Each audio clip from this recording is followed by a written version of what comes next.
आचार्यमध्यमाम् अस्मदाचार्यपर्यन्तां वन्दे गुरुपरम्पराम्।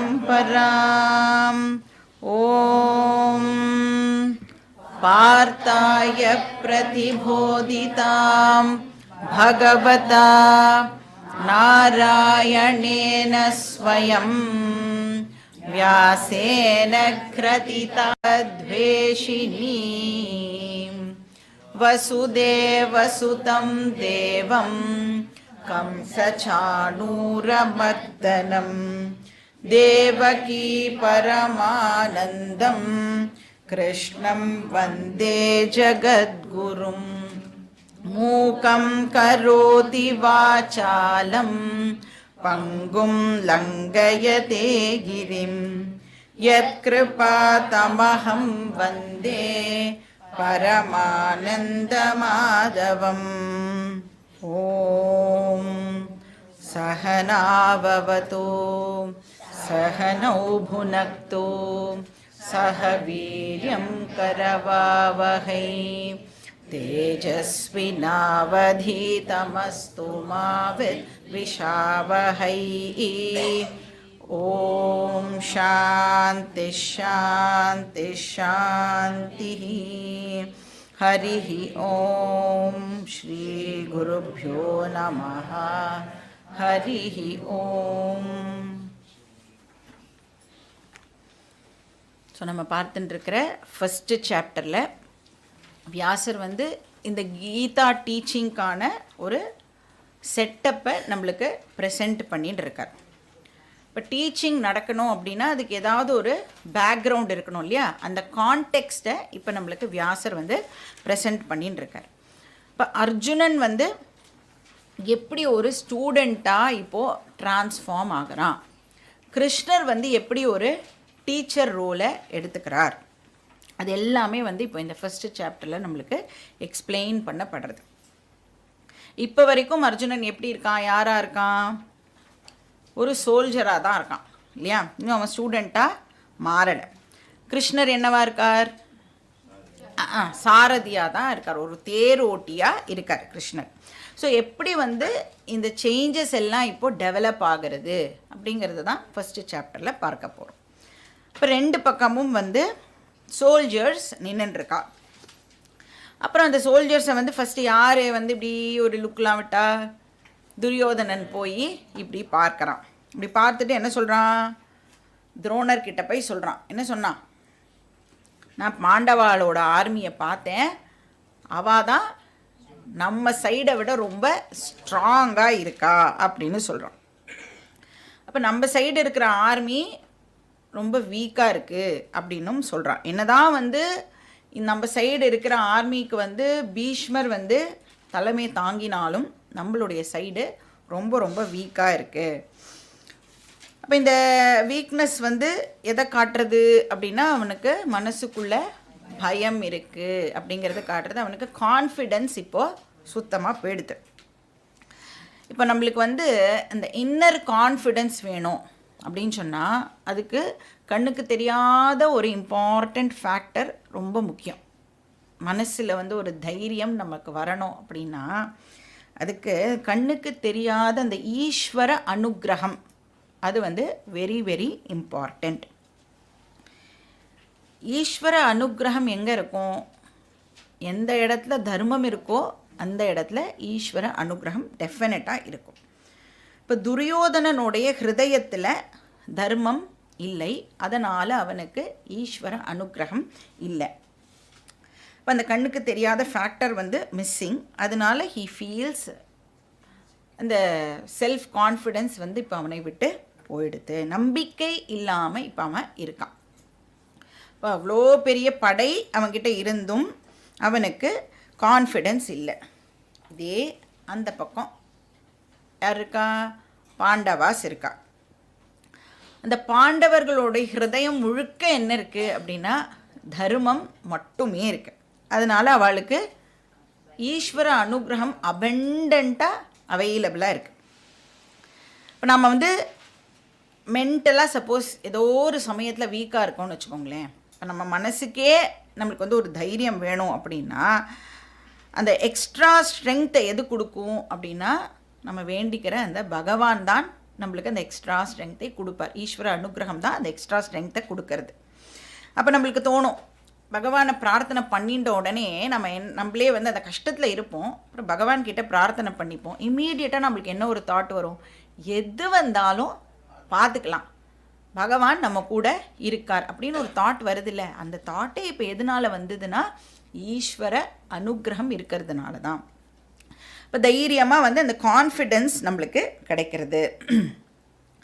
இப்போ வந்து இந்த துரியோதனன் வந்து பயந்து போயிருக்கான். இப்போ போர் வந்து ஆரம்பிக்கிறதுக்கு ஜஸ்ட் முன்னாடி இதெல்லாம் வந்து நடக்கிறது. ஸோ இப்போ துரியோதனன் வந்து இவ்வளோ அவநம்பிக்கையாக இருக்கானே அப்படின்னு பார்த்துட்டு பீஷ்மர் வந்து இப்போ என்ன பண்ணுறார், அவனுக்கு வந்து கான்ஃபிடென்ஸை நம்ம வந்து ஏற்றணும் அப்படின்னு சொல்லி அவர் கையில் என்ன காஞ்ச் வச்சுட்டுருக்காரோ அதை எடுத்து இப்போது ஊதுறார். அவர் வந்து சங்க ஊதின உடனே என்ன சிக்னல் அது, இப்போ போகிற ஆரம்பிக்கலாம், எங்கள் சைடில் நாங்கள் வந்து ரெடியாக இருக்கோம் அப்படிங்கிறத சிக்னல் பண்ணுறார். இப்போ பீஷ்மர் தான் வந்து அந்த இடத்துல இருக்கிறதுலேயே வந்து ஓல்டஸ்ட் பர்சன். ஸோ இது வரைக்கும் தான் நம்ம வந்து போன கிளாஸில் பார்த்தது இல்லையா.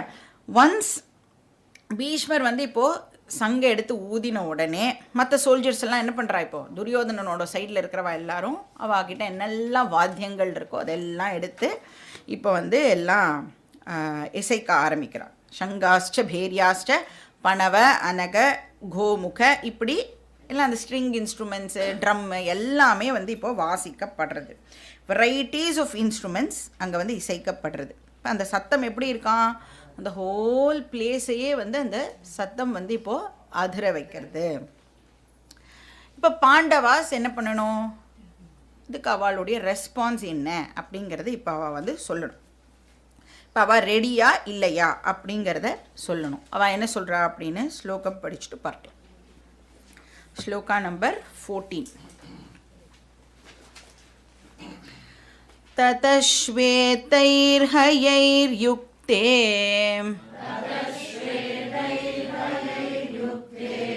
महति स्यन्दने स्थितौ माधवः पाण्डवश्चैव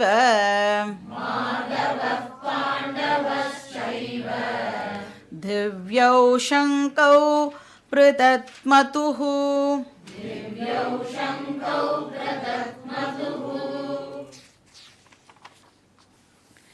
இப்போ வந்து இவ்வளோ நேரம் நம்ம வந்து யாரை கவனிச்சுட்டு இருந்தோம் அப்படின்னா துரியோதனனையே நம்ம இப்போ ஃபோக்கஸ் பண்ணிட்டு இருந்தோம் இல்லையா. அதுக்கப்புறம் என்ன பண்ணோம், துரியோதனன் யாரை அட்ரஸ் பண்ணா, துரோணரை அட்ரஸ் பண்ணா. அதுக்கப்புறம் வந்து நம்மளுடைய ஆர்மிக்கு ஹெட்டு வந்து பீஷ்மர் அப்படின்னு சொன்னால், அதனால் பீஷ்மரும் வந்து அப்புறம் சங்கையெல்லாம் எடுத்து ஊதினார். ஸோ பீஷ்மர் பக்கமும் நம்மளுடைய அட்டென்ஷன் வந்து போச்சு. இப்போ வியாசர் என்ன பண்ணுறார், அவருடைய கேமராவை ஸ்லோவாக திருப்புறார். டோட்டலாக வேறு சைடுக்கு வந்து இப்போது அவர் வந்து நம்மளுடைய அட்டென்ஷனை கொண்டு போகணும். ஸோ பாண்டவா சைடுக்கு நம்மளுடைய அட்டென்ஷனை இப்போது எடுத்துகிட்டு போகிறார். இப்போ பாண்டவா சைடில் யார் ரொம்ப ரொம்ப இம்பார்ட்டண்ட் அண்ட் ரெஸ்பெக்டட் பர்சன், தர்மபுத்திரர் தான் சீனியரில் இருந்தாலும் இப்போ யார் அவா சைடு இருக்கா, கிருஷ்ணர் தான் இப்போ அவா சைடில் இருக்கிற ரொம்ப ரொம்ப ஒரு முக்கியமான ரொம்ப மதிக்கப்பட வேண்டிய ஒரு பர்சன். ஏன்னா பாண்டவர்கள் கிருஷ்ணரை வந்து ஒரு அவதாரமாகவே பார்த்தா, பகவான் அப்படின்னே வந்து கிருஷ்ணரை பார்த்தா. அதனால் வந்து இப்போ நம்ம சைடில் கிருஷ்ணர் அந்த சங்கை எடுத்து ஊதி நாம் வந்து போருக்கு தயார் அப்படின்னு அறிவிக்கட்டும் அப்படின்னு பாண்டவா சைடு வந்து டிசைட் பண்ணுறது. இப்போ கிருஷ்ணர் வந்து இப்போ எங்கே உட்காந்துட்டுருக்கார், அர்ஜுனனுடைய தேரில் வந்து கிருஷ்ணர் வந்து உட்காந்துட்டுருக்கார். அதனால இப்போது வியாசர் என்ன பண்ணுறார், அந்த தேரை வர்ணிக்கிறார். இப்போ கிருஷ்ணர்கிட்ட நம்மளுடைய ஃபோக்கஸை எடுத்துன்னு போகணும் இல்லையா. கிருஷ்ணர் தேரில் இருக்கிறதுனால தேரை டிஸ்கிரைப் பண்ணுறார். ததா ஸ்வேதைர் ஹயைர் யுக்தே. இப்போ தேர் அப்படின்னு சொன்னாலே தேரில் நேச்சுரலாக என்ன இருக்கணும், குதிரை இருந்தால் தானே அது தேர். ஸோ வியாசர் வந்து என்ன பண்ணுறார், முதல்ல வந்து குதிரையை வந்து இப்போ டிஸ்கிரைப் பண்ணுறார். என்ன டைப் ஆஃப் ஹார்சஸ் அது அப்படின்னா ஸ்வேதைஹி ஹயைர் யுக்தே. ஸ்வேதன்னு சொன்னால் ஒயிட்னு அர்த்தம், வெள்ளை குதிரைகள். கட்டோபனிஷத்துன்னு ஒரு உபனிஷத்து இருக்குது. அது வந்து என்ன பண்ணுறதுன்னா இந்த தேரை வந்து மனுஷனுடைய வாழ்க்கைக்கு ஒரு உபமானமாக சொல்லும். இப்போ நம்மளுடைய இந்த ஃபிசிக்கல் பாடி இருக்கு இல்லையா, அதுதான் தேர். இமேஜின் பண்ணிக்கணும் நம்ம. இப்போ நம்மளுடைய சென்ஸ் ஆர்கன்ஸ் இருக்கே, ஐம்புலன்கள், அதுதான் 5 குதிரைகள்.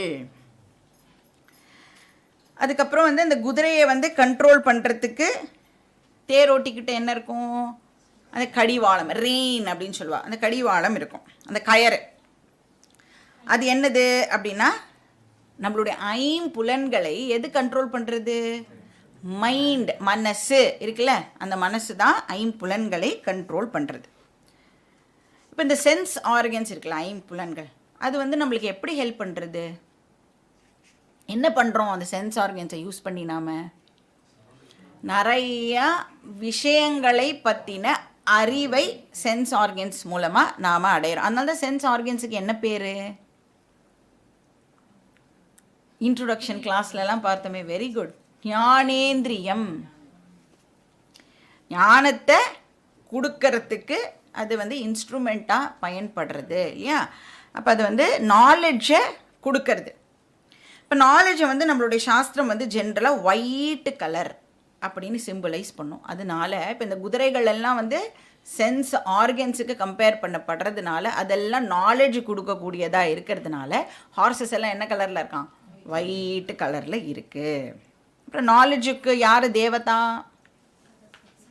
சரஸ்வதி மாதா. சரஸ்வதியை என்ன சொல்லுவோம், ஸ்வேதாம்பரதாரி அப்படின்னு சொல்லுவோம். அது மட்டும் இல்லை, வெள்ளை தாமரையில் தான் வந்து சரஸ்வதி வேறு உட்காந்துட்டு இருப்பா இல்லையா. அப்போ நாலேஜை வந்து சிம்பிளைஸ் பண்ணுறது ஒயிட் கலர். பின்னாடி வந்து கிருஷ்ணரே சொல்வார், ஒயிட் கலர் வந்து சத்வகுணத்தை ரெப்ரசன்ட் பண்ணுறது அப்படின்னு சொல்லுவார். ஸோ இங்கே வந்து குதிரைகள் எல்லாம் வந்து வெள்ளை கலரில் இருக்குது. ஓகே, சரி, எப்படிப்பட்ட சேரியட் அது, எப்படிப்பட்ட தேர் அது? மகதி ஸ்யந்தனே ஸ்திதௌ. மகத்தின்னா ரொம்ப பெருசு, ஸ்யந்தனகனா தேர் அப்படின்னு அர்த்தம். அந்த தேரானது வந்து அர்ஜுனனுக்கு தேவலோகத்திலிருந்து கிடைச்ச ஒரு தேர். அது ஆர்டினரி தேர் இல்லை. மகதி ஸ்யந்தனே. ஸோ இந்த அற்புதமான தேரில் ஸ்திதௌ உட்கார்ந்துட்டு இருக்கா யாரு? மாதவஹா. மா அப்படின்னு சொன்னால் லக்ஷ்மி தேவி அப்படின்னு அர்த்தம். தவ அப்படின்னா ஹஸ்பண்ட், பதி அப்படின்னு அர்த்தம். ஆர் சக்தி அப்படின்னு ஒரு அர்த்தம் உண்டு. ஸோ இந்த இடத்துல வந்து மாதவ அப்படின்னா பவர் ஆஃப் நாலெட்ஜ் அப்படின்னும் வந்து ஒரு அர்த்தமானது இருக்குது. அதாவது நாலெட்ஜுக்கு அதிபதி அப்படின்னும் நாம் எடுத்துக்கலாம். இப்போ கிருஷ்ணர் வந்து அறிவு ஸ்வரூபமாக அந்த இடத்துல உட்கார்ந்துட்டு இருக்கார். ஏன்னா என்ன பண்ண போகிறார் கிருஷ்ணர்? அறிவை கொடுக்க போகிறார், டீச் பண்ண போகிறார். அதனால் வந்து கிருஷ்ணரை பியூட்டிஃபுல்லாக எங்கள் வியாசர் வந்து மாதவ அப்படின்னு சொல்கிறார். அப்புறம் வேறு யாரும் கூட இருக்கா? பாண்டவ ஏவச்ச. பாண்டவ அப்படின்னா இந்த இடத்துல யாரை குறிக்கிறது? ஸ்பெசிஃபிக்காக அர்ஜுனனை இந்த இடத்துல அது குறிக்கிறது. இப்போ அர்ஜுனன் தான் மாஸ்டர், கிருஷ்ணர் வந்து சேவகன், வேலையாள். அவன் என்ன சொல்கிறானோ அதை வந்து இப்போ பண்ணணும். இன்னும் கொஞ்சம் நேரத்தில் என்ன ஆகும், அப்படியே ரோல் வந்து இப்போது ரிவர்ஸ் ஆகும். இப்போ என்ன பண்ணினாவா ரெண்டு பேரும்?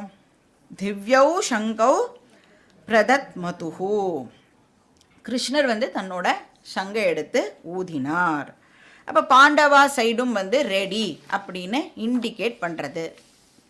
அந்த சங்கெல்லாம் வந்து எப்படிப்பட்டதுன்னா திவ்யௌ சங்கௌ, ரொம்ப ரொம்ப டிவைன் கான்ஷியஸ் அப்படின்னு அர்த்தம். 2 சங்கு இருக்குல்லையே, இப்போ அர்ஜுனன் கையில் ஒன்று இருக்குது, கிருஷ்ணர் கையில் ஒன்று இருக்குது. அதனால திவ்யௌ சங்கௌ, 2 சங்கௌன்னா 2 சங்கு அப்படின்னு அர்த்தம். அதெல்லாம் வந்து ஆர்டினரி சங்குகள் கிடையாது அப்படிங்கிறத இந்த ஸ்லோகம் சொல்கிறது. அடுத்த ஸ்லோகம் வந்து யார் யார்கிட்ட என்னென்ன சங்கு இருந்தது அப்படிங்கிறத சொல்கிறது. ஸோ ஸ்லோகம் படிக்கலாம். ஸ்லோகா நம்பர் 15.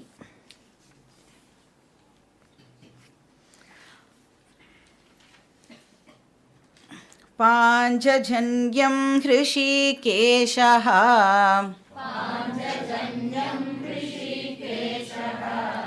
தேவதத்தம் தனஞ்சயः பௌண்ட்ரம் தத்மௌ மகாசங்கம் பீமகர்மாவ்ருகோதரः.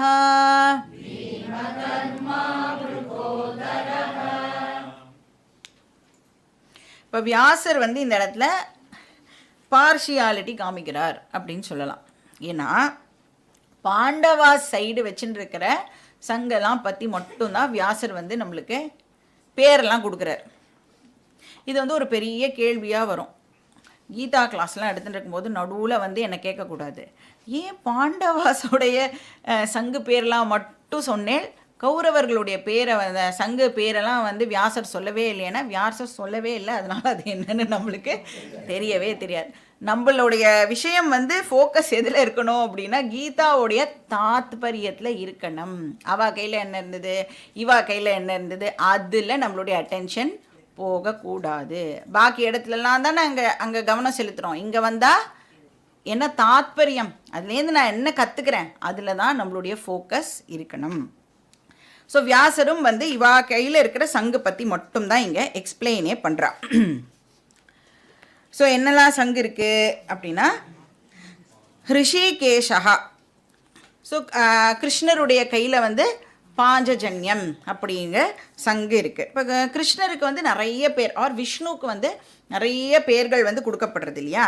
இப்போ மாதவ அப்படின்னு ஒரு பேர் பார்த்தோம், அப்புறம் இங்கே லக்ஷ்மிபதி அப்படின்னு ஒரு பேர் இருக்குது. இப்போ ஹிருஷி கேஷா அப்படிங்கிறதும் வந்து இன்னொரு அழகான பேர். ஹிருஷிகம் அப்படின்னு சொன்னோன்னா சென்ஸ் ஆர்கன்ஸ் அப்படின்னு அர்த்தம். ஈஷா அப்படின்னு சொன்னால் மாஸ்டர். இப்போ ஹிருஷி கேஷானா சென்ஸ் ஆர்கன்ஸோடைய மாஸ்டர் அப்படின்னு அர்த்தம். சென்ஸ் ஆர்கன்ஸை கண்ட்ரோல் பண்ணுறவர் அப்படின்னு அர்த்தம். அப்படின்னா நம்மளுடைய ஒருத்தருடைய ஹிருதயத்துலேயும் கிருஷ்ணர் வந்து சாட்சியாக இருந்து நம்மளுடைய சென்ஸ் ஆர்கன்ஸை வந்து பிளெஸ் பண்ணுறார் அப்படின்னு சொல்லலாம். அப்போ கிருஷ்ணர் வந்து அர்ஜுனனுடைய ஹிருதயத்துலேயும் இருப்பாரா மாட்டாரா? கண்டிப்பாக இருப்பார் இல்லையா. அதனால அவன் இப்போ என்ன யோசிக்கிறான் அப்படிங்கிறதும் கூட கிருஷ்ணருக்கு தெரியும். அவனோட மைண்டில் இப்போ என்ன மாதிரியான தாட்ஸ்லாம் ஜெனரேட் ஆகிறது அப்படிங்கிறது கூட கிருஷ்ணரால் வந்து தெரிஞ்சுக்க முடியும். அதனால் அவருக்கு பேர் Hrishikesha. So Lord of mind and sense organs அப்படின்னு சொல்லலாம். அப்போ அந்த கிருஷ்ணர் கையில் பாஞ்சஜன்யம் அப்படிங்கிற சங்கு வந்து இருந்தது. பிரதத்மௌ அப்படின்னா ஊதினார் அப்படின்னு அர்த்தம். ஸோ பாஞ்சசன்யம் அப்படிங்கிறது வந்து ஆக்சுவலி அது வந்து ஒரு அசுரனோட பேர். அவன் என்ன பண்ணான், பயந்துண்டு சங்குக்குள்ளே போய் ஒளிஞ்சுட்டான். அப்புறம் கிருஷ்ணர் வந்து அவனை சம்ஹாரம் பண்ணி அந்த சங்கை எடுத்துன்னு வந்தார். அதனால் அந்த சங்குக்கே வந்து பாஞ்சஜன்யம் அப்படிங்கிற பேர் வந்து வந்துடுது. ஸோ இப்போ வந்து பாஞ்சஜன்யம் எங்கேயாவது ஒலிக்கிறது அப்படின்னு சொன்னாலே ஆப்போனண்ட்டு காலி அப்படின்னு நாம் வந்து அண்டர்ஸ்டாண்ட் பண்ணிக்கணும். அப்புறம் என்ன, தேவதத்தம் தனஞ்சயா. தனஞ்சயன் யார்? அர்ஜுனன். அப்படின்னா என்ன அர்த்தம்? தனஞ்சயானா என்ன அர்த்தம்? நிறைய செல்வங்களை உடையவன் அப்படின்னு அர்த்தம். Very very prosperous person. இப்போ இந்த டைட்டில் எல்லாம் ரொம்ப இம்பார்ட்டண்ட், நல்லா நம்ம வந்து நோட் பண்ணிக்கணும். ஏன்னா அர்ஜுனன் வந்து எப்படிப்பட்டவன் அப்படிங்கிறது இந்த டைட்டில் வந்து சொல்கிறது. அதாவது மெட்டீரியலி சக்ஸஸ்ஃபுல் பர்சன் அப்படின்னு அர்த்தம். இப்போ நம்மளுக்கு வந்து சாதாரணமாக வந்து ஒரு பேசிக்காக இப்போ யாரை கேட்டாலும் மினிமமாக சில ஆசைகள்லாம் நம்மளுக்கு இருக்கும்ல. அதாவது நல்ல தங்கிறதுக்கு வந்து ஒரு வசதியான வீடு இருக்கணும், போட்டுக்கிறதுக்கு நல்ல ட்ரெஸ் இருக்கணும், போயிட்டு வர்றதுக்கு ஒரு நல்ல கார் இருக்கணும், அப்புறம் நம்ம வந்து ஒரு நல்ல ஆஃபீஸில் நல்ல போஸ்ட்டில் வேலையை விட்டே அவன் தூக்கவே கூடாது, என்ன ரிசெஷன் வந்தாலும் நான் அப்படியே அந்த வேலையில் இருக்கணும், அந்த மாதிரிலாம் நம்ம ஆசைப்படுவோம்ல. இதெல்லாம் பேசிக் ஆசை. அப்புறம் இன்னும் நம்ம வந்து கொஞ்சம் அழகாக இருக்கணும், இதெல்லாம் வந்து நம்மளுக்கு ஆசை. அர்ஜுனனுக்கு இது எல்லாமே இருந்தது. நம்ம என்னெல்லாம் ஆசைப்படுறோமோ அது எல்லாமே வந்து அர்ஜுனனுக்கு அந்த விஷயங்கள் எல்லாமே அவன் கிட்டேயே வந்து இருந்தது. அவன் ரொம்ப ரொம்ப அழகு, அப்புறம் ரொம்ப பலசாலி, அப்புறம் என்ன வில்லுக்கு விஜயன் இல்லை, அவனை மாதிரி ஒரு வில்லாளி இல்லை. அப்புறம் பேர் இருந்தது, புகழ் இருந்தது, என்ன வேணுமோ அது எல்லாமே அவன்கிட்ட இருந்தது. மோஸ்ட் சக்ஸஸ்ஃபுல் பர்சன் அப்படின்னு சொல்லலாம்.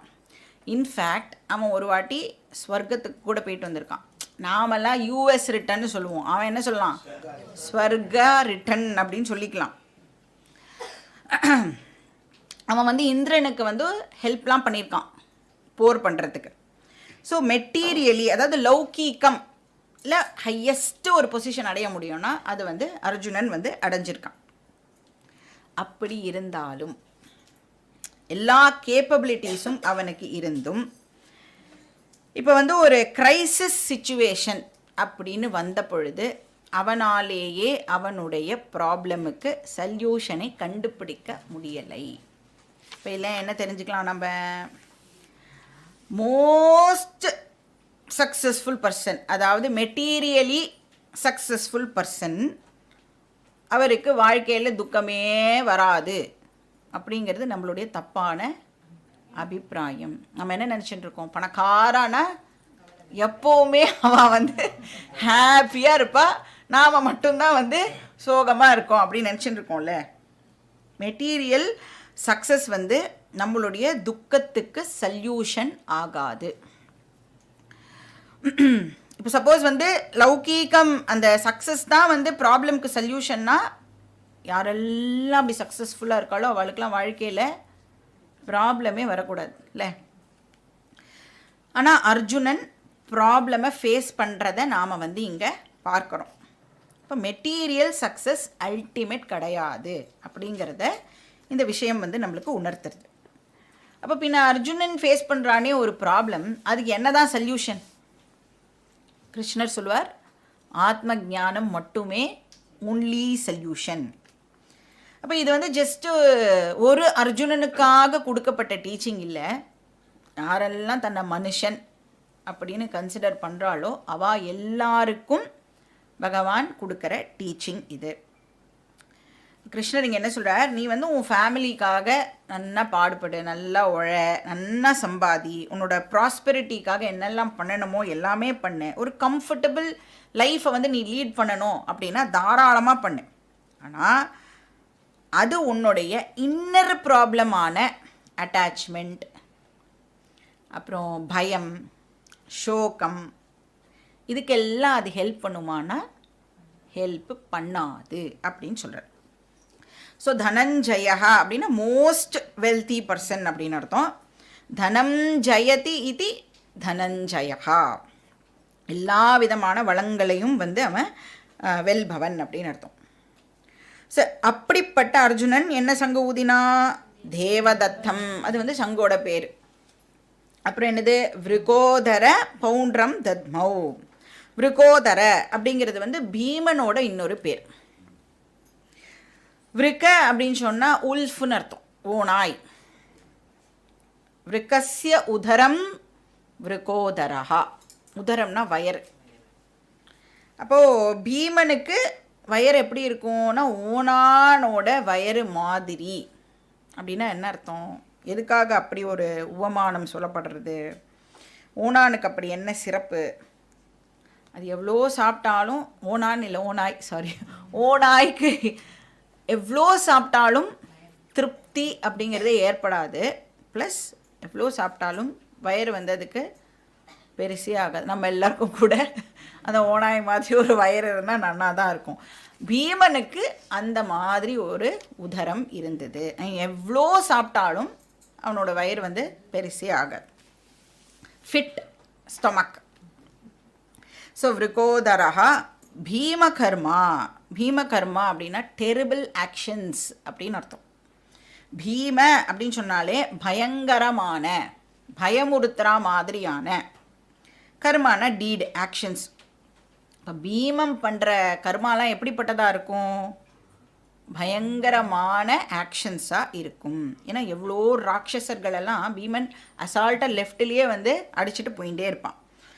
எவ்வளோ ஆயுதங்கள்லாம் இருந்தாலும் பீமன் எதை வச்சு சண்டை போடுவான்னா மரங்கள்லாம் இருக்குல்ல, மரங்களெல்லாம் வந்து வேரோட பிடுங்கி அப்படியே தூக்கி போடுவான். அப்புறம் சின்ன சின்ன மலை குன்றுன்னு சொல்கிறோம்ல, அந்த மாதிரிலாம் இருந்ததுன்னா அதெல்லாம் அப்படியே பேத்து அதாலெல்லாம் வந்து அடிப்பான். ஸோ பீமகர்மா. அப்பேற்பட்ட பீமன் அவன் கையில் என்ன சாதாரண சங்கா இருக்கும், என்ன இருந்தது, மகாசங்கம் பவுண்ட்ரம். பவுண்ட்ரம்ங்கிறது அந்த சங்கோடைய பேர். இன்னும் கொஞ்சம் டீட்டெயில்ஸ் வந்து நெக்ஸ்ட் ஸ்லோகத்தில் சொல்லப்படுறது. ஸ்லோகா நம்பர் 16. அனந்த விஜயம் ராஜா குந்தி புத்ரோ யுதிஷ்டிரஹ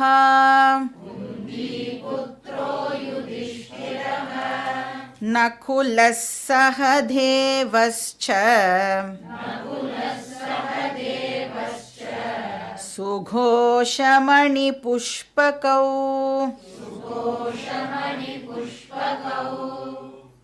ஸோ யுதிஷ்டிரஹ அனந்த விஜயம் தத்மோ. யுதிஷ்டிரர் அப்படிங்கிறது வந்து தர்மபுத்திரரோட பேர்.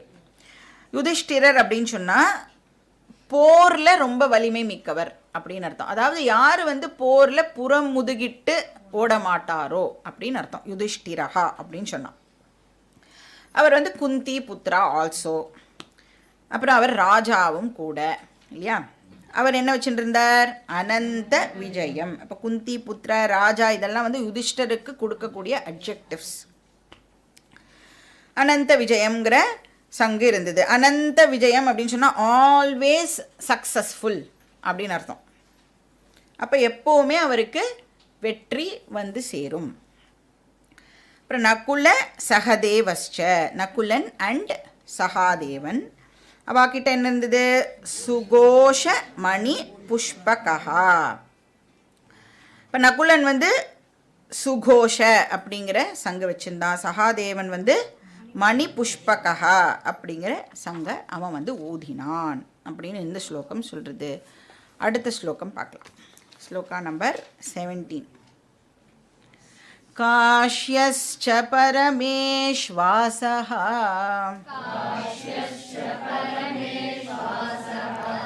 शिखण्डी च महारथः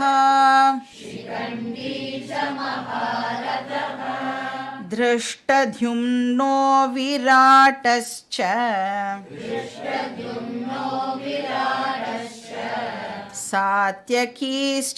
सात्यकीश्चापराजितः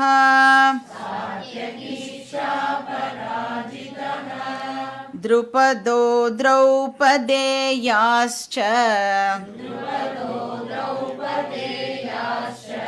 सर्वशः पृथिवीपते सौभद्रश्च महाबाहुः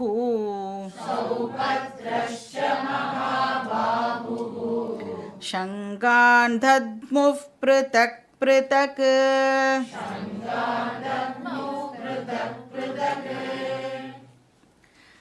काश्यः शङ्गं தத்மௌ. காஷி ராஜா இல்லையா, அவர் வந்து நெக்ஸ்ட்டு அவருடைய சங்கை எடுத்து ஊதுகிறார். இந்த காஷி ராஜா அப்படிங்கிறவர் வந்து வெரி வெரி பவர்ஃபுல் கிங். பரமேஷ்வாசா, ஈஸ்வாசானா வில்லுன்னு அர்த்தம். பரமேஷ்வாசானா யாருக்கிட்ட ரொம்ப அந்த பவர்ஃபுல்லான வில் போ இருக்கோ அப்படின்னு அர்த்தம். ஸோ காஷி ராஜா அப்படிங்கிறவர் வந்து அந்த மாதிரி ஒரு பவர்ஃபுல் போவை வச்சுருக்கிறவர் அப்படின்னு அர்த்தம். அவர் அவருடைய சங்கை எடுத்து ஊதினார். இங்கேயே வந்து பேரெல்லாம் இப்போ போயிடுது, என்ன சங்கு பேர் எல்லாம் வந்து வியாசர் வந்து கொடுக்கல. அப்புறம் யார், ஷிகண்டீச்ச மகாரதா. ஷிகண்டி, ஷிகண்டி நம்ம எல்லாருக்கும் தெரியும், பிறந்ததே வந்து பீஷ்மரை வந்து கொல்றதுக்காக தான் வந்து பிறந்தா, அதான் விரதம். அப்படிப்பட்ட ஷிகண்டி வந்து ஒரு மகாரதா.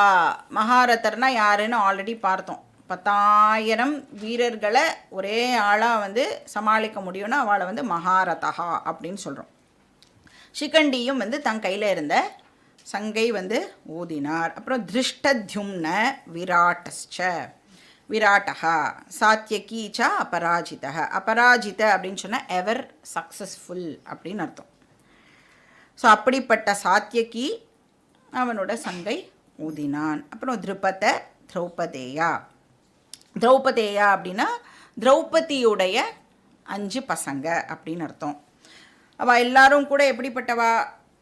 ரொம்ப ரொம்ப பவர்ஃபுல் பர்சன்ஸாக இருந்தால். சர்வசகா அப்படின்னா எல்லாருமே வந்து இப்போது அவளுடைய சங்கை எடுத்து இப்போது ஊதரா. சௌபத்ர மகாபாஹு. சௌபத்ரனா அபிமன்யு அப்படின்னு பார்த்தோம் இல்லையா? இப்போ அபிமன்யு வந்து மகாபாஹு அப்படின்னு சொன்னால் ரொம்ப பவர்ஃபுல், வலிமையான தோள்களை உடைய அப்படின்னு சொல்லுவோம்ல, அதான் மகாபாஹு. அவள் எல்லாரும் அவளுடைய சங்கை எடுத்து ஊதினா. பிரித்தக்கு பிரித்தக்கு அப்படின்னா தனித்தனியாக அவளுடைய சங்கை எடுத்து ஊதினார்கள். பிருத்திவி பதே அப்படின்னா இங்கே யார்? பிருத்திவி பதே. இப்போ இந்த விஷயத்தை எல்லாம் யாரோ யார்கிட்டையோ சொல்லிட்டு இருக்கா இல்லையா? யார் இதெல்லாம் சொல்லிட்டு இருக்கா? சஞ்சயன் சொல்லிட்டு இருக்கான். யார்கிட்ட? திருத்தராஷ்டிரன் கிட்ட இதெல்லாம் சொல்லிட்டு இருக்கா இல்லையா? அதனால் திருத்தராஷ்டிரனை சஞ்சயன் வந்து பிருத்திவி பதே அப்படின்னு அட்ரஸ் பண்ணுறான். ஏன்னா ராஜா இல்லையா? அதனால் வந்து இந்த பிருத்திவிக்கே ராஜாவாக இருக்கேளே, உங்களுக்கு நான் இதெல்லாம் இப்போது சொல்லின்னு இருக்கேன் அப்படின்னு சஞ்சயன் இப்போ இதெல்லாம் சொல்கிறான். அடுத்தது என்னது? ஸ்லோகா நம்பர் 19.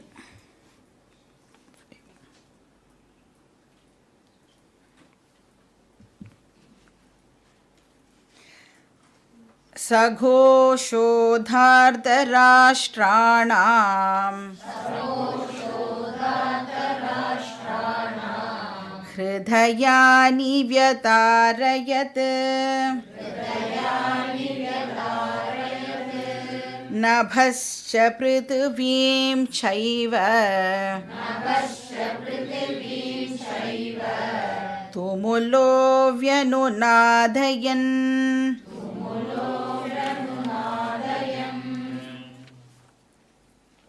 இப்போ வந்து பாண்டவா சைடிலிருந்து பெரிய சப்தம் வருது. எல்லாரும் வந்து அவளுடைய சங்கெல்லாம் ஊதுறா இல்லையா?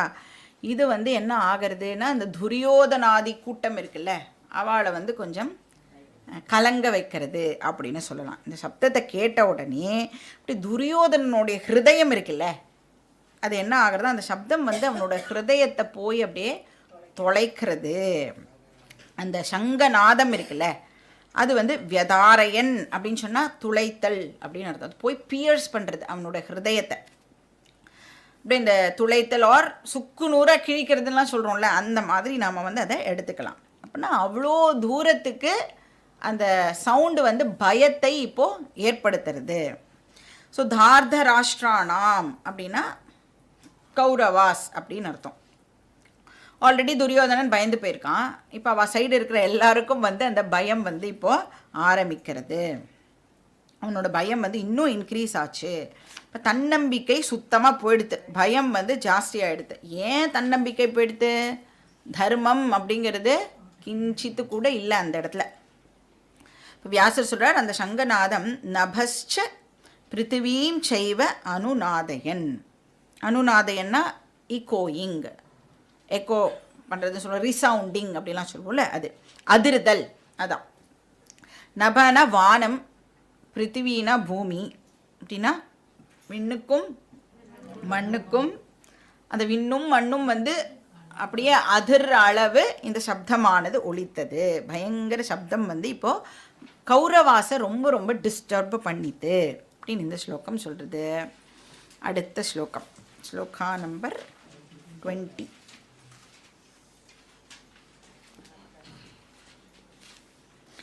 अथ व्यवस्थितान् दृष्ट्वा धार्तराष्ट्रान् कपिध्वजः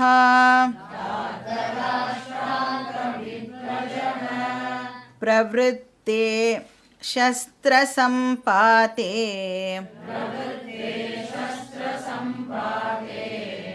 धनुरुद्यम्य पाण्डवः ऋषिकेशं तदा वाक्यम् इदमाह महीपते. ஸோ இப்போ இந்த 19வது ஸ்லோகம் இருக்குல்ல, அது வரைக்கும் ஒரு ஃபேஸ், ஒரு சீன். 20வது ஸ்லோகத்திலிருந்து காட்சிகள் மாறுகின்றன, அப்படியே வந்து டேர்ன் ஆக ஆரம்பிக்கிறது. ஸோ 20வது ஸ்லோகத்திலேருந்து ஒரு டேர்னிங் பாயிண்ட் அப்படிங்கிறத குறிக்கிறதுக்கு வியாசரிங்க என்ன பண்ணுறார், அத அப்படின்னு ஒரு வார்த்தையை வந்து யூஸ் பண்ணுறார். அத அப்படின்னு சொன்னால் தேர் ஆஃப்டர், அதற்கு பிறகு, ஒரு மாற்றத்தை குறிக்கிற சொல் இந்த அத அப்படிங்கிற வார்த்தை. இப்போ எய்தர் வந்து டாபிக் சேஞ்ச் ஆகணும், இல்லைன்னா கான்டெக்ஸ்ட் வந்து இப்போது சேஞ்ச் ஆகணும். இப்போ நம்ம வந்து படம்லாம் பார்க்குறோன்னு வச்சுக்கோங்களேன், படத்தில் வந்து இப்போ அந்த காட்சி மாறுறது அப்படின்னா ஏதோ பேக்ரவுண்ட் மியூசிக்கெலாம் வந்து மாற்றி கீத்தி பாரு, இப்போ வந்து அந்த மூடுலேருந்து நீ இப்போது இந்த மூடுக்கு போகணும் அப்படின்லாம் வந்து டைரக்டரால் வந்து காமிக்க முடியும். ஆனால் வியாசர் பாவம், நம்மளுக்கு வந்து இப்போ வீடியோலாம் இல்லை, அதனால் அவர் வார்த்தைகளாலேயே தான் இப்போ வந்து எதையாவது டிஸ்கிரைப் பண்ணி ஆகணும். அதனால அவர் என்ன பண்ணுறார், அத அப்படிங்கிற வார்த்தையை இந்த இடத்துல போட்டு, இங்கே பாரு இப்போ இனிமேலேருந்து டாபிக் ஆர் சீன் வந்து இப்போது மாறப்போகிறது அப்படின்னு சொல்கிறார். இப்போ ப்ரெசன்ட் சிச்சுவேஷன் என்னவா இருக்குது, கௌரவாஸ் அவளோட சைடில் சங்கெல்லாம் ஊதி முடிச்சாச்சு, பாண்டவாசும் அவளோட சைடில் சங்கெல்லாம் ஊதி முடிச்சாச்சு. 2 பேரும் இப்போது அவளோட ரெடினஸை இண்டிகேட் பண்ணியாச்சு. இப்போ இண்டிகேஷன் ஓவர் அப்படின்னு சொன்னால் இப்போ என்ன ஆகணும், யுத்தம் வந்து இப்போது ஸ்டார்ட் ஆகணும். அப்படின்னா யுத்தம் ஸ்டார்ட் ஆகுறதுன்னா 2 பக்கத்துலேருந்தும் இப்போ வந்து அம்புகள்லாம் வந்து சரக்குன்னு வந்து பறக்கணும். வியாசர் சொல்கிறார், சஸ்திர சம்பாதே பிரவருத்ததே. இப்போ இந்த ஆரோலாம் வந்து இப்போது ரிலீஸ் ஆகணும் இல்லையா, போருக்கான டைம் வந்து நெருங்கிடுது. இப்போ ஜஸ்ட்டு எல்லாருமே எப்படி இருக்கா அப்படின்னா, அந்த வில்லில் வந்து இந்த நாணை ஏற்றி ஆரோவை வந்து ரிலீஸ் பண்ணுறதுக்கு ரெட்டியாக எல்லாரும் இருக்கா. அப்போ அந்த தேட் க்ரூஷியல் மொமெண்ட் அப்படின்னு சொல்லுவோம்ல, இப்போ கரெக்டாக அந்த க்ரூஷியல் சமயத்தில், இப்போ நம்மளுக்கு ஏதாவது ஒரு க்ரூஷியல் டைமில் பெரிய பிரச்சனை வரும், பண்ணியே ஆகணும் போது அப்போ தான் நம்மளுக்கு பெருசாக எதாவது வரும்ல, அது மாதிரி இப்போது அர்ஜுனன் வந்து ஜஸ்ட் ஆரோவை ரிலீஸ் பண்ணணும், அவ்வளோதான், தயாராக நின்றுருக்கான். அப்போது அந்த செகண்ட் அவனுக்கு ஒரு தாட் வந்து ஃப்ளாஷ் ஆகிறது. இப்போ இந்த தாட் இருக்குல்ல, இந்த டைமில் ஏற்படுற தாட்டு அதுதான் டேர்னிங் பாயிண்ட்டாக இருக்குது. சப்போஸ் இந்த தாட் மட்டும் அவனுக்கு அந்த நேரத்தில் வரலை அப்படின்னு சொன்னால் போர் வந்து டெஃபினட்டாக நடந்திருக்கும். கீதோபதேசம்லாம் நம்மளுக்கு கிடச்சிருக்காது. வியாசரும் இதெல்லாம் எழுதியிருக்கவே மாட்டார். நம்மளுக்கும் கீதா கிளாஸஸ்லாம் வந்து நடந்திருக்காது. இப்போ நாம் எல்லாரும் இப்போ இங்கே உட்காந்துட்டு கீதா படிக்கிறோம் அப்படின்னா அதுக்கு காரணம் அந்த ஒரே ஒரு தாட். அத்தஹா அப்படிங்கிற வார்த்தை இதை தான் இண்டிகேட் பண்ணுறது. இந்த டேர்னிங் பாயிண்ட் அவனுக்கு அந்த நேரத்தில் உதித்தது. என்ன எண்ணம் வருது அவனுக்கு, என்ன தாட்டு, யாரெல்லாம் முன்னாடி இப்போ அசம்பிள் ஆகியிருக்கா அப்படின்னு பார்க்கணும் அப்படின்னு அவன் வந்து இப்போ நினைக்கிறான். இப்போ வந்து அவனுக்கு எப்படி தோன்றுறது அப்படின்னா, நம்ம வந்து ஆரோவை ரிலீஸ் பண்ண போகிறோம், நான் வந்து யார் மேலேயாவது ஆரோ ரிலீஸ் பண்ண டெஃபினட்டாக அவன் வந்து செத்து போக போகிறான். இப்போ அந்த பக்கம் இருக்கிறதெல்லாம் நம்மளுடைய என்ன சொந்த பந்தங்கள் தான் அந்த பக்கம் எல்லாம் நின்றுட்டுருக்கான். அப்போது அவள் சாகிறதுக்கு முன்னாடி அவன் மூஞ்சியெல்லாம் ஒரு வாட்டி நாம் ஏன் பார்க்கக்கூடாது அப்படின்னு அவனுக்கு தோன்றுது. ஸோ அவன் வந்து சொல்கிறான், எனக்கு அவளையெல்லாம் இப்போது ஒரு வாட்டி பார்க்கணும். இப்போ கிருஷ்ணருக்கு வந்து அவன் வந்து கமாண்ட் பண்ணுறான், என்ன, தார்தராஷ்டிரான் வியவஸ்திதான் திருஷ்டுவா. ஸோ தார்தராஷ்டிரா அப்படிங்கிறது வந்து கௌரவாசை குறிக்கிற சொல். ஆக்சுவலி வந்து நம்ம கௌரவாஸ் அப்படின்னு யூஸ் பண்ணுறோம்ல, அது வந்து பாண்டவாளையும் சேர்த்து தான் குறிக்கும். கௌரவாஸ்னால் என்ன அர்த்தம், குரு வம்சத்தை சேர்ந்தவர்கள். பாண்டவாசும் வந்து குரு வம்சத்தை சேர்ந்தவா தான். நாம் அப்படியே கேஷுவலாக யூஸ் பண்ணி பாண்டவாஸ்னா பாண்டவாஸ், கௌரவாஸ்னா வந்து திருதராஷ்டிரனுடைய சைடு அப்படின்னு நினச்சிட்டு இருக்கோம். ஆக்சுவலி அவளை நம்ம குறிக்கணும் அப்படின்னு சொன்னால் தார்தராஷ்டிராஹா அப்படிங்கிற வார்த்தையை தான் நாம் வந்து யூஸ் பண்ணணும். ஸோ அந்த பக்கம் இருக்கிற வாழையெல்லாம் இப்போ நான் பார்க்கணும் அப்படின்னு அவன் சொல்கிறான். எப்படி அவள் வந்து அசம்பிள் ஆகியிருக்கா, என்ன மாதிரி ஒரு அரேஞ்ச்மெண்ட்டில் அவளாம் நின்றுருக்கா, வியவஸ்திதான், நான் பார்க்கணும் அப்படின்னு சொல்கிறான். யார்? கபித்வஜ. இப்போ யாரோடைய தேர் கொடியில், கபி அப்படின்னு சொன்னால் குரங்குன்னு அர்த்தம். இப்போ யாரோட தேர் கொடியில் குரங்கு சிம்பல் இருக்கோ, துவஜன்னு சொன்னால் கொடின்னு அர்த்தம். இப்போ குரங்கு சிம்பல் யாரை ரெப்ரசன்ட் பண்ணுறது? ஆஞ்சநேயரை வந்து அது குறிக்கிறது இல்லையா. இப்போ ஆஞ்சநேயர் வந்து வாயு புத்திரன், பீமனும் வந்து வாயு புத்திரன். இப்போ ஆஞ்சநேயரும் பீமனும் ஆக்சுவலாக வந்து பிரதர்ஸ். இப்போ ஆஞ்சநேயர் வந்து சிரஞ்சீவி. அப்போ அவர் வந்து திரேதா யுகத்தில் இருந்தார், துவாபர யுகத்தில் இருந்தார், இப்போ கலியுகத்துலேயும் இருக்கார். Continue, he is continuing. இப்போ பீமன் வந்து ஒரு ஸ்பெஷல் ரிக்வெஸ்ட் பண்ணுறான். என்ன பண்ணால், நீங்கள் மகாபாரத போரில் பார்ட்டிசிபேட் பண்ணணும், எங்களுக்கு சாதகமாக இருந்து எங்களை பிளஸ் பண்ணணும் அப்படின்னு கேட்குறான். அப்போ ஆஞ்சநேயர் என்ன சொல்கிறார்? நான் வந்து இந்த கொடியில் எம்பலமாக இருந்து உங்களை பிளஸ் பண்ணுறேன் அப்படின்னு சொன்னார். இப்போ ஆஞ்சநேயர் வந்து ராமரோட உபதேசமும் கேட்டார், கிருஷ்ணருடைய உபதேசத்தையும் ஆஞ்சநேயர் வந்து கேட்டார். இப்போ இந்த கீதாவுக்கு ஆஞ்சநேயர் பாஷ்யமும் எழுதியிருக்கார். அதுக்கு பேர் வந்து பைசாச்ச பாஷ்யம் அப்படின்னு பேர். பைசாச்ச அப்படின்னு சொன்னால் ஃபிசிக்கல் ஃபார்ம் இல்லாத அப்படின்னு அர்த்தம். ஸ்தூல உடம்பு இல்லாத. இப்போ ஸ்தூல சரீரத்தோடு அந்த இடத்துல அவர் இல்லை இல்லையா, சூக்ஷ்மமாக தானே அவர் அந்த துவஜத்தில் உட்கார்ந்துட்டு இருந்தார். அதனால் பைசாச்ச ஃபார்மில், இன்விசிபிள் ஃபார்மில் இருந்துட்டு அதை கேட்டு அவர் வந்து கீதாவுக்கு பாஷ்யம் எழுதியிருக்கார். ஹனுமத் பைசாச்ச பாஷ்யம் அப்படின்னு அதுக்கு பேர்.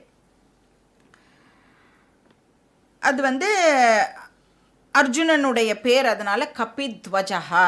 ஏன்னா அவனுடைய தேர்கொடியில் தான் இந்த சிம்பிள் இருக்குது. அதனால் அர்ஜுனனுக்கு வந்து கபித்வஜஹான்னு பேர்.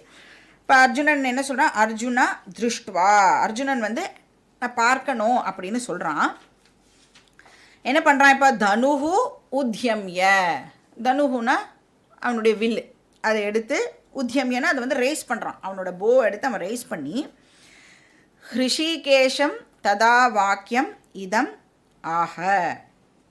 அப்போ வந்து ஹிருஷிகேஷம்னா கிருஷ்ணர்கிட்ட அவன் இதை பின்வருமாறு கூறுகிறான். அவன் வந்து வில்லை எடுத்து ரெடியாக வச்சுட்டு கிருஷ்ணர்கிட்ட அவன் வந்து சொல்கிறான். என்ன சொல்கிறான்?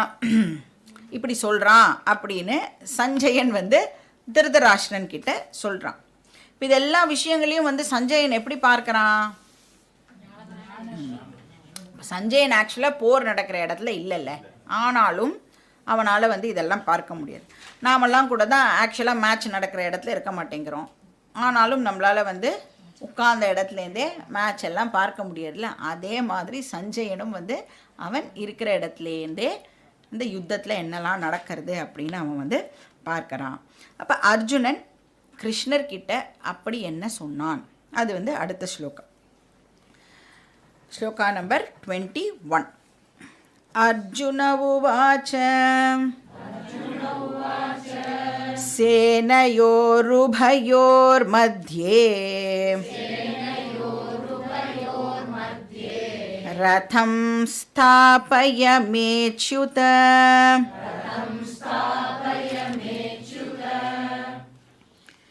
யாவதேதா நிரீக்ஷேஹம்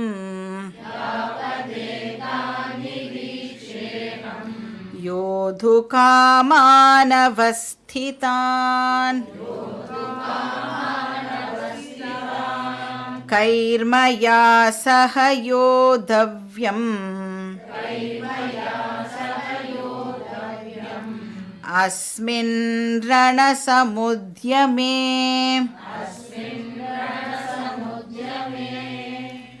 இப்போ அர்ஜுனன் வந்து கிருஷ்ணர் கிட்ட பேசுகிறான். அர்ஜுன உவாச்ச, ஹே அச்சுத அப்படின்னு கிருஷ்ணரை வந்து அவன் அட்ரஸ் பண்ணுறான். அச்சுத அப்படிங்கிறது வந்து ரொம்ப ஒரு சிக்னிஃபிகண்ட் வேர்டு. அச்சுதன்னு சொன்னால் ஒன் ஹூ நெவர் ஃபால்ஸ் அப்படின்னு அர்த்தம். வீழ்ச்சி இல்லாத. இப்போ பகவான் வந்து என்ன அக்கம்ப்ளிஷ் பண்ணணும்னு நினச்சாலும் அவர் வந்து அதை டெஃபினட்டாக சாதிச்சுடுவார், அக்கம்ப்ளிஷ் பண்ணிடுவார். ஏன்னா பகவான் வந்து சர்வசக்திமான், அவரால் என்ன வேணும்னாலும் பண்ண முடியும். சர்வ வல்லமை படைத்தவர்லாம் சொல்கிறோம் இல்லையா. இப்போ மகாபாரத போரில் வந்து பாண்டவாஸ் எல்லாரும் வந்து கிருஷ்ணரை வந்து ட்ரஸ்ட் பண்ணான், மேலே அவ்வளோ நம்பிக்கை வச்சா. அதனால் கிருஷ்ணரும் வந்து அவளை காப்பாற்றினார். அதனால தான் கைவர்த்தக கேசவஹா அப்படின்னு பார்த்தோம் இல்லையா. கிருஷ்ணரும் வந்து ஹெல்ப் பண்ணினார். இப்போ நம்மளை சுற்றி இருக்கிறவாள்லாம் நம்மளை வந்து கைவிட்டுடலாம், கவர்மெண்ட்டு கூட நம்மளை வந்து கைவிட்டுடலாம். ஆனால் யார் நம்மளை கைவிட மாட்டா? பகவான் ஒரு நாளைக்கும் நம்மளை கைவிட மாட்டார். திரௌபதி பகவானை முழுசாக நம்பினார். பகவான் எப்படி வந்து ஹெல்ப் பண்ணினார் இல்லையா, நம்ம பார்த்துருக்கோம். அப்போது பகவான் எப்போவுமே வந்து நம்மளுடைய நம்பிக்கைக்கு உரியவர். அச்சுதா அப்படின்னா இது ஒரு மீனிங். இன்னொன்று வந்து அச்சுத அப்படின்னு சொன்னால் பரபிரம்ம ஸ்வரூபம் அப்படின்னு ஒரு அர்த்தம் இருக்குது. யார் வந்து சம்சாரத்தில் விழவே மாட்டாளோ அவளை அச்சுதா அப்படின்னு சொல்கிறோம். எவர் ஃப்ரீ, எவர் லிபரேட்டட். அதனால தான் பகவான் வந்து பிறந்தார்னா அவர் வந்து ஜன்மன்னு சொல்ல மாட்டோம், என்னன்னு சொல்லுவோம்? அவதாரம் அப்படின்னு சொல்கிறோம் இல்லையா. ஜன்மாக்கும் அவதாரத்துக்கும் என்ன டிஃப்ரென்ஸு? ஜன்மா அப்படின்னு சொன்னால் ஃபாலிங் டவுன், கீழே விழுதல். அவதார அப்படின்னு சொன்னால் டிசெண்டிங் டவுன், மேலிருந்து கீழே இறங்குதல் அப்படின்னு அர்த்தம். இப்போ நாம் வந்து பிறந்தோம் அப்படின்னு சொன்னால் நாம் வந்து நம்மளோட ஒரிஜினல் ஸ்வரூபத்திலேருந்து கீழே விழுந்துட்டோம் அப்படின்னு அர்த்தம். சம்சார பதனம் அப்படின்னு பேர் அதுக்கு. பகவான் பூமியில் பிறக்கிறார், அவதாரம் பண்ணுறார் அப்படின்னு சொன்னால் எதுக்காக அவர் வந்து பூமியில் வந்து அவதாரம் பண்ணணும்? எதுக்கு கீழே வரணும்? அவர் ஹியூமனிட்டியை அப்லிஃப்ட் பண்ணுறதுக்காக பகவான் வந்து அவதாரம் பண்ணுறார். அவர் என்றைக்குமே அவரோட ஒரிஜினல் நேச்சர்லேருந்து வீழ்வதே கிடையாது. அதனால் அச்சுத அப்படின்னு சொன்னால் பரபிரம்ம ஸ்வரூபம் அப்படின்னு ஒரு மீனிங் இருக்குது. ஸோ எவர் ஃப்ரீ, நித்திய முக்தஹா அப்படின்னு அர்த்தம். இப்போ அர்ஜுனன் சொல்கிறான், ஹே அச்சுத ஸ்தாபய மே ரதம். கிருஷ்ணரை வந்து கமாண்ட் பண்ணுறான். கொஞ்ச நேரத்துக்கு மாஸ்டராக இருக்கான், கொஞ்ச நேரம் தான் அலௌடு. ரதம் ஸ்தாபய, ரதத்தை நிறுத்து, பொசிஷன் பண்ணு அப்படின்னு அர்த்தம். எங்கே? சேனையோர் உபயோர் மத்தியே. உபயக அப்படின்னு சொன்னால் நடுவுலன்னு அர்த்தம். ஸோ சேனைகளுக்கு நடுவில் என்னுடைய ரதத்தை நீனு நிறுத்து. உபயேனா ரெண்டு சேனைகள் அப்படின்னு அர்த்தம், மத்தியேனா நடுவுலன்னு அர்த்தம். ஸோ ரதத்தை வந்து நீ ரெண்டு சேனைகளுக்கும் நடுவில் பிளேஸ் பண்ணு. இப்போ துரியோதனனுடைய ஆர்மி வந்து டெஃபினட்டாக கொஞ்சம் தள்ளி இருக்கும் இல்லையா. நீங்கள் வந்து இதிலெல்லாம் பார்த்துருக்கலாம். இவன் இங்கே இருக்கானா ரொம்ப தூரத்தில் தான் இன்னொரு ஆர்மி இருக்கும். அப்போ அவனால் வந்து சரியாக எல்லாரையும் வந்து பார்க்க முடியல. எல்லாரோட முகமும் வந்து எனக்கு நன்னா தெரியணும் அப்படின்னு இவன் வந்து சொல்கிறான். என்ன பர்பஸுக்காக அவள் எல்லாரையும் பார்க்கணுமா? யாவத்து ஏதான் நிரீக்ஷே அகம், நான் வந்து கிளியராக சர்வே பண்ணணும் அப்படின்னு சொல்கிறான். யாரெல்லாம் எங்கே நின்றுருக்கான்னு ரொம்ப கிளியராக எனக்கு பார்க்கணும் அப்படின்னு சொல்கிறான். ஸோ அவஸ்திதான் யோது காமான். அவஸ்தித்தான்னா அசம்பிள் ஆகி இருக்கிற அப்படின்னு அர்த்தம். யோது காமான்னா யுத்தத்துக்காக, சண்டை போடுறதுக்காக வந்திருக்கிறவா. சண்டை போடணுங்கிற ஆசையோடு யாரெல்லாம் அசம்பிள் ஆயிருக்காளோ அவளை நான் கிளியராக பார்க்கணும் அப்படின்னு இங்கே வந்து அர்ஜுனன் சொல்கிறான். நான் வந்து பார்க்குற வரைக்கும், நான் ஃபுல்லாக சர்வே பண்ணி முடிக்கிற வரைக்கும் நீ வந்து அந்த ரதத்தை அந்த இடத்துல நிறுத்தி வைக்கணும் அப்படின்னு சொல்கிறான். யோத்ஸ்யமானான் அவேக்ஷேகம் ஏதேஹே அத்ர சமாகதா. யோத்ஸ்யமானான் அவேக்ஷேகம்னா யார் அங்கே வந்து சண்டை போடுறதுக்கு வந்திருக்காளோ நான் வந்து அவளை பார்க்கறதுக்கு ஆசைப்படுறேன். I desire to see them அப்படின்னு சொல்கிறான். அவேக்ஷ அகம், எனக்கு வந்து அந்த கிளியர் வியூ தேவைப்படுறது. சமாகதான அசம்பிள்டு, அத்திரனா இங்கே அசம்பிள் ஆகியிருக்கிறவாளை நான் பார்க்கணும்.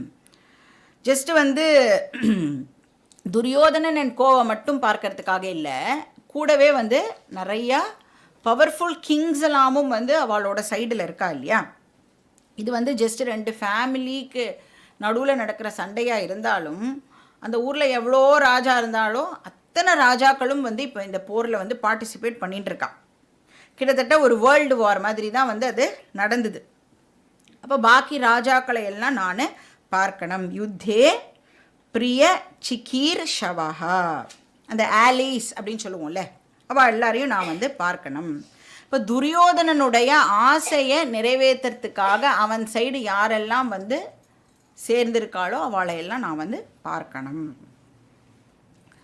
இப்போ அவனோட அர்ஜுனனுடைய ஸ்திதி எப்படி இருக்குது அப்படின்னா, அவ்வளோ கோவத்தில் இருக்கான். அந்த ரத்தம்லாம் கொதிக்கிறது அப்படின்னு சொல்லுவோம்ல, அந்த மாதிரி அவ்வளோ கோவத்தோட இப்போ அர்ஜுனன் இருக்கான்.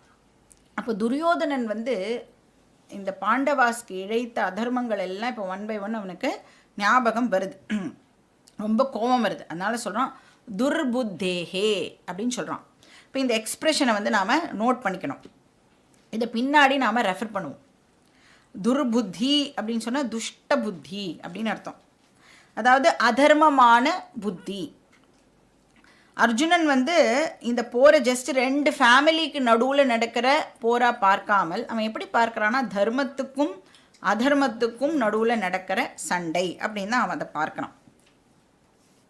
அப்போ யாரெல்லாம் வந்து அந்த பக்கம் இருக்கான்றதுலாம் அவனுக்கு கவலையே இல்லை. யாரெல்லாம் அதர்மம் சைடு இருக்காளோ அவன் எல்லாருமே வந்து அழிக்கப்பட வேண்டியவர்கள் அப்படிங்கிறது அவன் வந்து நல்லா தெளிவாக இருக்கான் அந்த விஷயத்தில். இப்போ பீஷ்மர் வந்து பெரிய ஆள், துரோணர் ரொம்ப பெரிய ஆள், அவனோட டீச்சர் வேறு, அவனுக்கு சின்ன வயசுலேருந்து எல்லாம் சொல்லி கொடுத்துருக்கார். இருந்தாலும் அவன் அதை பற்றிலாம் கவலையே படலை. அவள் எல்லாம் அதர்ம சைடில் இருந்தால் அதனால் அவளெல்லாம் நான் சண்டை போடுவேன் அப்படின்னு ஒரு தீர்மானம் பண்ணினான். இப்போ அவனுடைய இமோஷனல் ப்ராப்ளம்லாம் இப்போ அவனுக்கு எதுவுமே இல்லை. ஸோ இன்டெலெக்ட் வந்து கரெக்டாக வேலை பண்ணிது. இப்போ யாருக்கு வந்து சவுண்டு இன்டெலெக்ட் இருக்கோ, யாரோட மனசு வந்து அவளோட புத்தியோடைய கண்ட்ரோலில் இருக்கோ, அவள் எடுக்கிற டெசிஷன்ஸ் எல்லாமே கரெக்டான டெசிஷன்ஸாக இருக்கும். எப்போ வந்து இமோஷன்ஸ், இந்த சென்டிமெண்ட்ஸ் இதெல்லாம் இருக்குல்ல, அது வந்து புத்தியை ஓவர் பவர் பண்ணுறதோ அப்போ நாம் எடுக்கிற டிசிஷன் எல்லாம் தப்பானதாக இருக்கும். நம்மளோட புத்தியும் வந்து கன்ஃபியூஸ்டு ஸ்டேட்டில் இருக்கும். இப்போ இந்த க்ஷணம் வரைக்கும் அர்ஜுனனுக்கு வந்து எந்த விதமான இமோஷ்னல் ப்ராப்ளமும் வந்து ஏற்படவே இல்லை. இன்டெலெக்ட் ரொம்ப தெளிவாக இருக்குது. அது வந்து அதர்மம் சைடு, நாம் வந்து தர்மம் சைடு. இப்போ இது தர்மத்துக்கும் அதர்மத்துக்கும் நடக்கிற யுத்தம். இப்போ வந்து சொசைட்டியில் தர்மம் இஸ் வெரி வெரி இம்பார்ட்டண்ட்.